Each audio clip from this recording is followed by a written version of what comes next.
Second step आपण protein सिंथेसिसची आज study करतोय. ट्रान्सलेशन.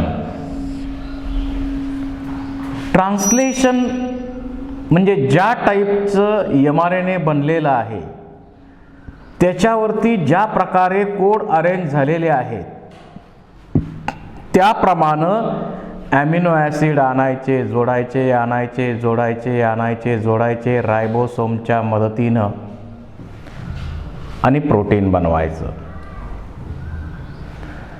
ट्रान्सलेशनमध्ये 4 मेन स्टेप येतात. फर्स्ट स्टेप आहे ॲक्टिवेशन ऑफ ॲमिनो ॲसिड और चार्जिंग ऑफ ॲमिनो ॲसिड. म्हणजे काय केलं जातं, जे सायटोप्लाझम मध्ये ॲमिनो ॲसिड आहेत हे इनॅक्टिव्ह असतात. हे ॲमिनो ॲसिड आणण्यासाठी किंवा आणण्यापूर्वी त्यांना एनर्जी देऊन चार्जिंग केलं जातं. Amino acid AMP complex plus phosphates. हे काम ज्या एन्झाईमच्या मदतीनं होतं ते एन्झाईम म्हणजे ॲमिनो ॲसिड सिंथेटेज.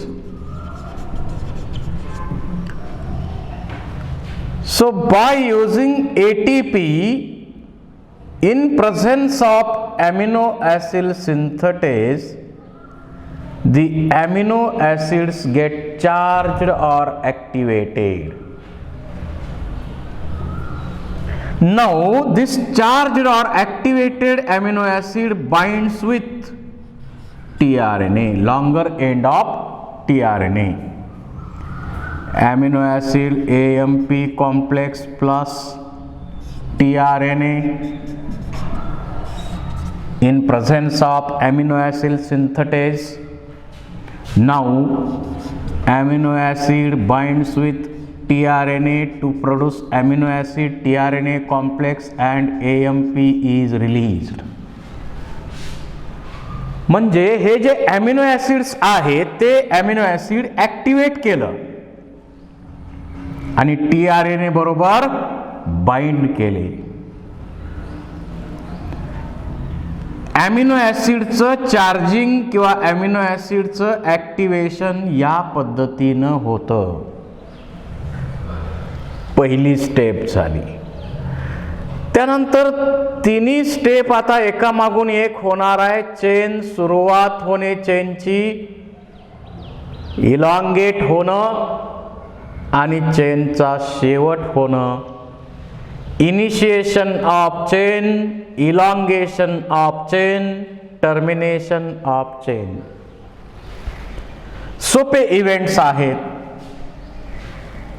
सुरुवातीला पाहू आपण initiation of chain. Suppose this is a Messenger RNA. हे मॅसेंजर RNA आहे. त्याच्यावरती समजा AUG हा पहिला कोड आहे आणि दुसरा समजा CGC कोड आहे. पुढं सगळे असे कोड्स त्याच्यावरती असणारच आहेत. कोड त्याच्यावरती असणारच आहेत. आता हे जे 5' एंड आहे त्या 5' एंडला tRNAचं स्मॉलर सब युनिट बाइंड होतं.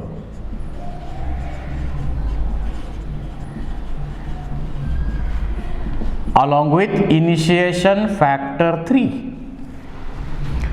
Smaller subunit binds to 5' end of mRNA 5' end of mRNA to form a complex. Smaller subunit रायबोसोमचं इथं इनिशिएशन फॅक्टर बरोबर जॉईन होऊन 5' जे आहे mRNAचं त्याला बाइंड होतं आणि पहिला कोड आता एक्सपोज होईल. पहिला कोड कोणता आहे? AUG, याला कॉम्प्लिमेंटरी अँटीकोडॉन असलेला tRNA कोणता? UAC. आणि मग UAC हे अँटीकोडॉन असलेला tRNA काय करेल? सायटोप्लाझममध्ये जाईल, सायटोप्लाझममध्ये जाईल, मिथ्योनिनला या पद्धतीनं ॲक्टिवेट करेल आणि ॲक्टिवेट करून तो tRNA मिथ्योनिनला इथं घेऊन येईल आणि पेअरिंग होईल. ॲमिनो ॲसिड नंबर 1, पहिलं ॲमिनो ॲसिड आणलेलं आहे. पहिलं ॲमिनो ॲसिड आणल्यानंतर आता लार्जर सबयुनिट याचं बाइंड होत आहे. रायबोसोमचं लार्जर सबयुनिट बाइंड होत आहे. आपल्याला माहिती आहे लार्जर सबयुनिट मध्ये ॲमिनो ॲसिड जिकडून ॲड होतं ती ए साईट आहे, पॉलिपेप्टाइड चेन तयार होते ती पी साईट आहे, आणि एम्प्टी tRNA बाहेर पडतं ती ई साईट आहे. आता दुसरा कोड एक्सपोज झाला. दुसरा कोड कोणता आहे? UCGC. हा कोड एक्सपोज झाला. हा कोड एक्सपोज झाल्यानंतर आता काय होईल?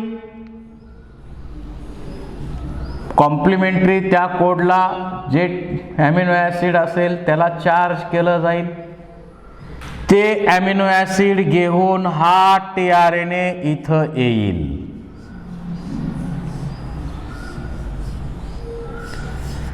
दिस इज ॲमिनो ॲसिड नंबर 2. 2 नंबरचं ॲमिनो ॲसिड आता इथं आलेलं आहे.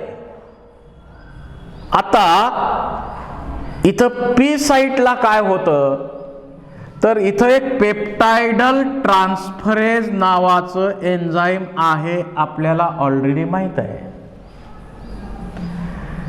ते एन्झाईम काय करतं तर पहिलं ॲमिनो ॲसिड काढणार आणि ते ॲमिनो ॲसिड इथं दुसऱ्या ॲमिनो ॲसिडला लिंक करणार. पहिल्या ॲमिनो ॲसिडचा COOH ग्रुप आणि दुसऱ्या ॲमिनो ॲसिडचा अमायनो ग्रुप या दोघांच्या मध्ये पेप्टाइड लिंकेज तयार होणार. अशा प्रकारे पहिलं ॲमिनो ॲसिड काढलं, या दुसऱ्याला ते जोडलं आणि हा tRNA आता काय झाला? मोकळा झाला. आणि इनिशिएशन ऑफ पॉलिपेप्टाइड चेनची सुरुवात झाली. या इनिशिएशन प्रोसेसला प्रोकॅरियोटिक ऑर्गॅनिझम असतील तर IF1, IF2, IF3. 3 initiation factors are essential or necessary for translation in or initiation in prokaryotes, while 9 initiation factors are used in initiation of eukaryotic cell. हा empty tRNA release झाल्या. Empty tRNA आता हा जो आहे त्यामुळं हा रायबोसोम आता काय करणार आहे? एका कोडच्या डिस्टन्सनं इकडं जाणार आहे आणि इकडं गेल्यामुळं काय होणार आहे? इकडं गेल्यामुळं आता हा पी साईटला, ही चेन पी साईटला येईल, हा tRNA बाहेर पडणार आणि ती डायग्राम आपण आता दाखवू. समजा हा mRNA आहे,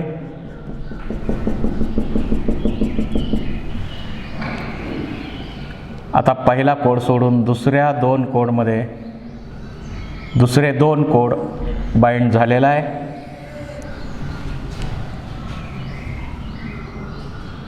हा tRNA आता हे tRNA ॲमिनो ॲसिडला घेऊन इथं आलेला आहे. AA2, AA1.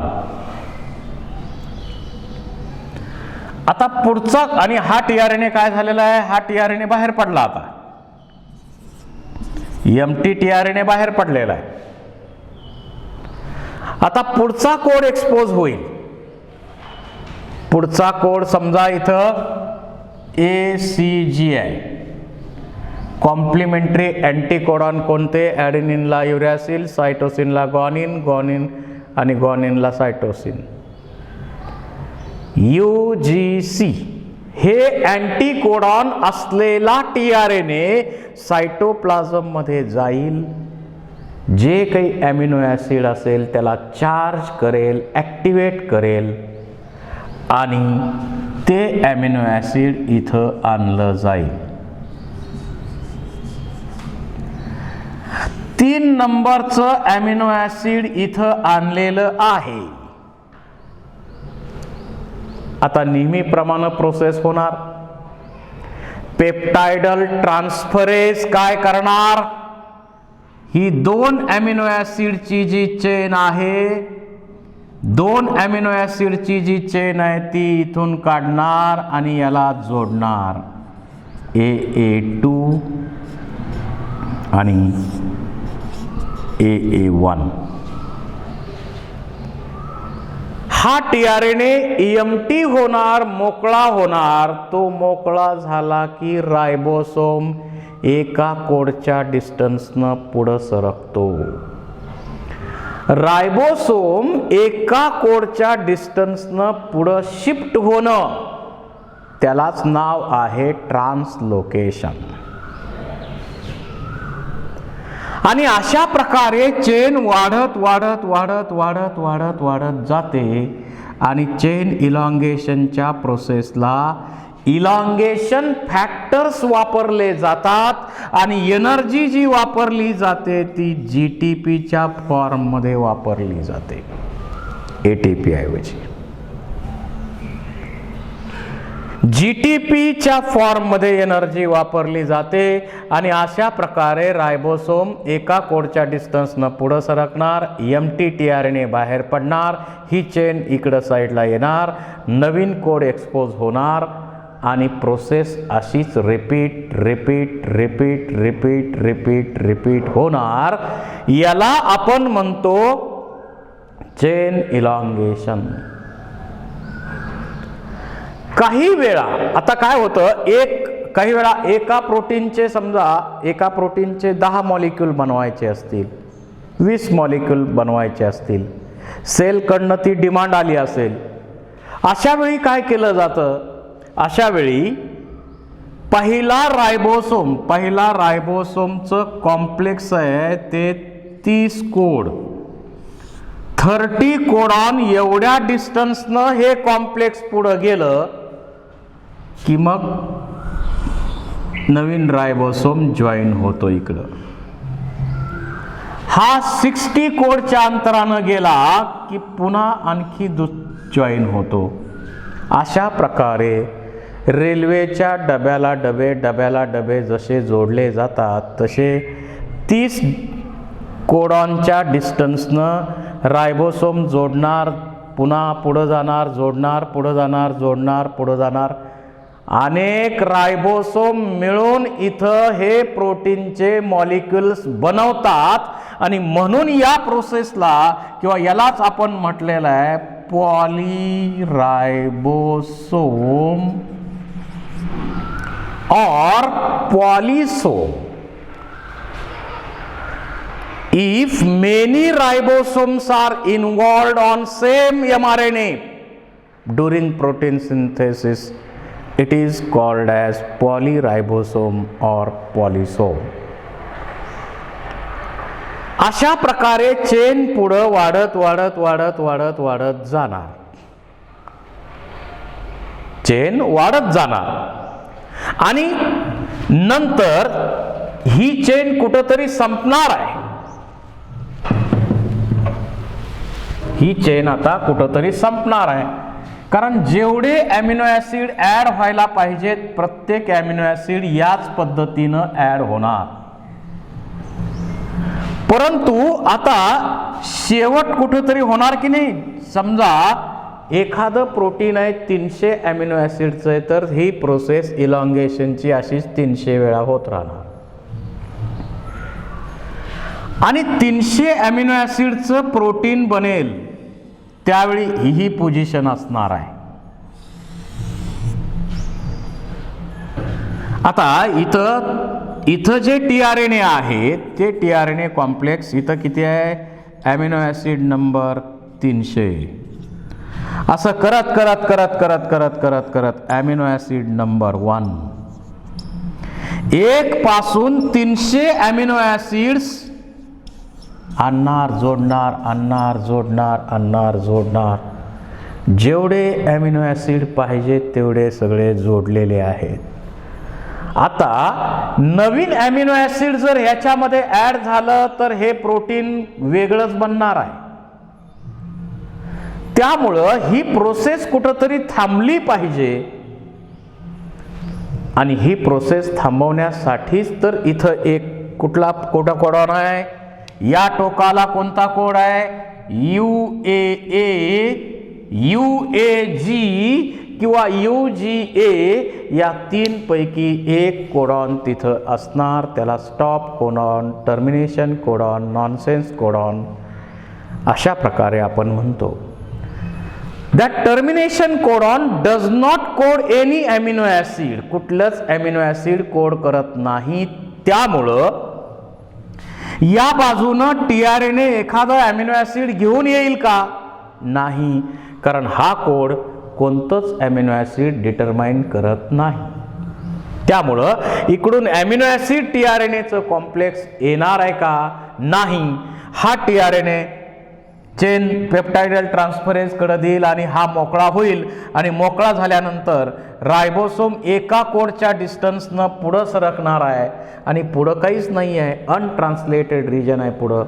आणि त्यामुळं स्मॉलर सबयुनिट वेगळं होणार, लार्जर सबयुनिट वेगळं होणार, हा टीआरएनए वेगळा होणार आणि जी पॉलीपेप्टाइड चेन बनलेली आहे, पॉलीपेप्टाइड चेन जी बनलेली आहे, अशी लॉंग चेन पॉलीपेप्टाइड बनलेली आहे, ही चेन पण वेगळी होणार. अशा प्रकारे ही चेन आता स्टॉप होणं, याला आपण टर्मिनेशन ऑफ पॉलीपेप्टाइड चेन म्हणतो.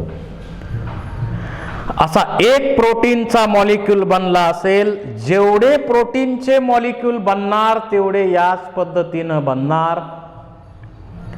जर अनेक मॉलिक्यूल बनवायचे असतील तर पहिला रायबोसोमचं कॉम्प्लेक्स 30 कोडच्या डिस्टन्सनं पुढं गेलं की दुसरा जॉईन होतो. पुन्हा ते 60ला गेलं की 30ला एक वेगळा, त्याच्यानंतर पुन्हा तिसरा जॉईन होता रायबोसोम, म्हणजे पॉली रायबोसोम किंवा पॉलिसोम कंडिशन होते आणि अनेक प्रोटीनचे मॉलिक्यूल या पद्धतीनं बनतात. टर्मिनेशनच्या प्रोसेसला टर्मिनेशन फॅक्टर वापरले जातात. हे स्पेसिफिक टाईपचे प्रोटीन्स आहेत, फॅक्टर्स आहेत, ते या ठिकाणी वापरले जातात आणि अशा प्रकारे प्रोटीनचे मॉलिक्यूल बनवले जातात. सेलमध्ये जेवढे प्रोटीन्स लागणार आहेत, ज्या ज्या टाईपचे प्रोटीन्स लागणार आहेत, ते प्रोटीन्स याच पद्धतीनं बनवले जातात. म्हणजे सेलमध्ये जी प्रोटीन सिंथेसिसची प्रोसेस आहे ती याच पद्धतीनं होत असते. आता मी सुरुवातीला तुम्हाला सांगितलं होतं की माझा असिस्टंट माझ्याकडं एक मोठी डिरेक्टरी घेऊन आला. ती मोठी डिरेक्टरी म्हणजे DNA होती, कारण सगळ्या प्रोटीनचे कोड त्याच्याकडे आहे. आम्ही 100 नंबर पेजची झेरॉक्स, 100 नंबर पेज फक्त पुन्हा वापरात आणलं गेलं, म्हणजे एकाच प्रोटीनची आमच्या सिनेमासाठी लागणाऱ्या युनिटचेच लोक फक्त त्याची माहिती असणारं 100 नंबर पेज होतं, त्याची झेरॉक्स काढली गेली. म्हणजे mRNAत बनवलं गेलं, ट्रान्स्क्रिप्शन झालं. ते 100 नंबर पेज म्हणजे मॅसेंजर RNA होतं. मी म्हणजे रायबोसोम, माझा असिस्टंट रायबोसोमल RNA. आणि या ठिकाणी ॲमिनो ॲसिड म्हणजे amino acid hero heroine technician जे काही लोक आम्ही इथं आणलेले आहेत ते सगळे कोण आहेत तर ॲमिनो ॲसिड आहे. आणि त्यांना आणण्यासाठी खास गाडी तयार ठेवलेली आहे, म्हणजे ट्रान्सफर RNA त्यांच्यासाठी तयार ठेवलं होतं. त्यांना आणण्यापूर्वी एनर्जी दिलेली आहे आम्ही, म्हणजे ग्लुकॉन डीचं इंजेक्शन जे आपण म्हटलं ते दॅट इज ATP ॲक्टिवेशन चार्जिंगसाठी. आणि अशा प्रकारे आम्ही शूटिंग घेतलं, सिनेमा बनवला, त्याप्रमाणे प्रोटीन बनवलेलं आहे. This is most simplified way to study the protein synthesis. सगळ्यात टिपिकल आर्टिकल समजलं जातं, परंतु असताना मात्र सर्वात सोपं आर्टिकल आहे. तर प्रोटीन सिंथेसिसची प्रोसेस याप्रमाणे आहे. जर कुणाला काही डाऊट असेल तर परत तुम्ही त्याचे व्हिडिओज वगैरे तुम्ही आपल्या चॅनलवर बघू शकता.